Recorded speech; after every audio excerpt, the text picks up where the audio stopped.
BJP চৰকাৰখনে কেন্দ্ৰত মনৰেগা যি আঁচনি কংগ্ৰেছ চৰকাৰে UPA চৰকাৰ থকাৰ অৱস্থাত 2005 চনত প্ৰৱৰ্তন কৰিছিলে, সেই মনৰেগাৰ পৰা তেওঁলোকে কেৱল মাত্ৰ মহাত্মা গান্ধী ডাঙৰীয়াৰ নামটো থকাৰ কাৰণে সেই মনৰেগাক আঁতৰাই তাৰ পৰিৱৰ্তে যি VVG ৰামজী নামৰ এখন নতুন আঁচনি আনিছে, এই আঁচনিখনৰ জৰিয়তে গাঁও পঞ্চায়তৰ অন্তৰ্গত গ্ৰাম্য অঞ্চলৰ যিসকল শ্ৰমিক আৰু বিশেষকৈ মহিলা শ্ৰমিকসকলৰ যি কাম কৰাৰ অধিকাৰ, সেই কাম কৰাৰ অধিকাৰৰ যে তেওঁলোকে খৰ্ব কৰিবলৈ চেষ্টা কৰিছে, সেই অধিকাৰ তেওঁলোকে যাতে হ্ৰাস কৰিবলৈ চেষ্টা কৰিছে, তাৰ বিৰুদ্ধে আমি কংগ্ৰেছ দলে এই অধিকাৰ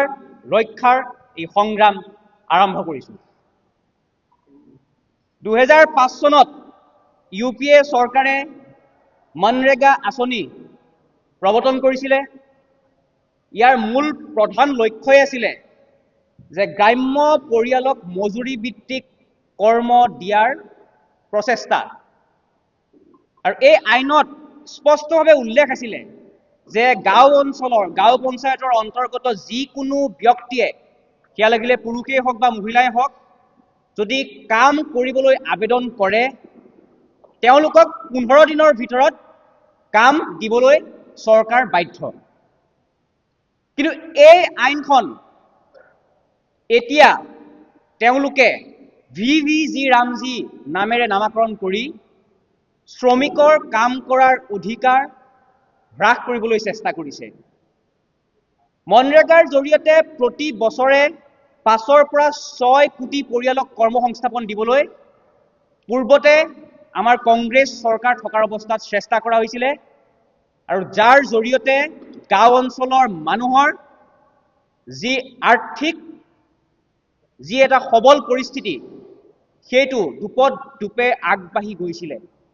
কিন্তু বিজেপি চৰকাৰ অহাৰ পাছত এওঁলোকৰ যি প্ৰধানমন্ত্ৰী নৰেন্দ্ৰ মোদী, অমিত শ্বাহ ডাঙৰীয়াৰ যি জেগাৰ নাম সলোৱা, আঁচনিৰ নাম সলোৱা, কংগ্ৰেছৰ পুৰণা আঁচনিৰ নাম সলাই নতুন নামাকৰণ কৰি তেওঁলোকে যেতিয়া সেই গোটেই বস্তুখিনিৰ ওপৰত ক্ৰেডিট খাবলৈ চেষ্টা কৰে, এই প্ৰধানমন্ত্ৰী আৰু অমিত শ্বাহ গৃহমন্ত্ৰীয়ে এই মহাত্মা গান্ধীৰ যি আদৰ্শ, এই মহাত্মা গান্ধীৰ আদৰ্শ থকা এই মনৰেগা আঁচনিৰ নাম আঁতৰাই তেওঁলোকে নতুন নামাকৰণ কৰি VVG ৰামজী কৰিবলৈ চেষ্টা কৰিলে।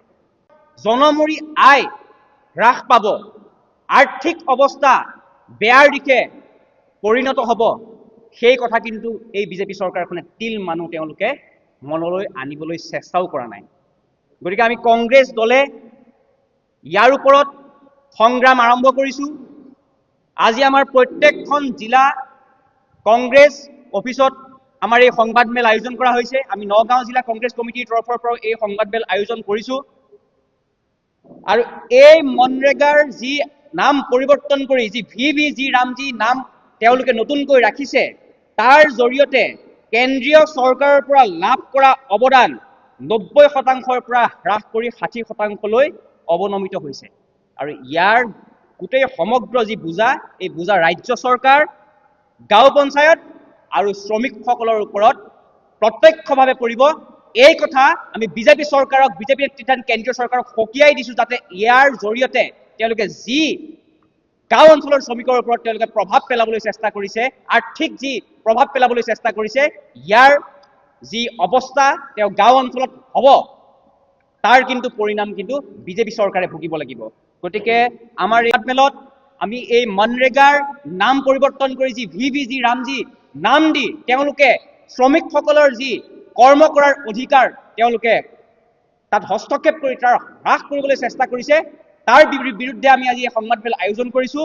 আৰু আমাৰ পৰৱৰ্তী কাৰ্যসূচী হিচাপে বিভিন্ন কাৰ্যসূচী আমাৰ আছে।